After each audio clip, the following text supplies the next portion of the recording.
अशी माझी नम्र विनंती. माझे नाव सुधिका सागर बेंजाय, शाळेचे नाव जिल्हा परिषद प्राथमिक शाळा दारुंडेवाडा.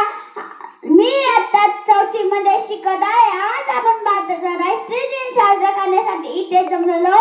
भारत 15 ऑगस्ट रोजी स्वतंत्र झाला. त्यानंतर भारताचा कारभार 26 जानेवारी 1950 पासून सुरू झाला. त्यानंतर त्यात 28 घटक व 7 केंद्र शासित प्रदेश अशी रचना करून कारभाराला सुरुवात झाली.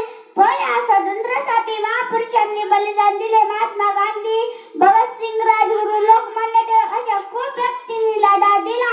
भारत एक प्रजासत्ताक दिन बनला. डॉक्टर बाबासाहेब आंबेडकर हे भारताचे शिल्पकार आहे. दिन हा भाग्याचा, देशाच्या स्वतंत्र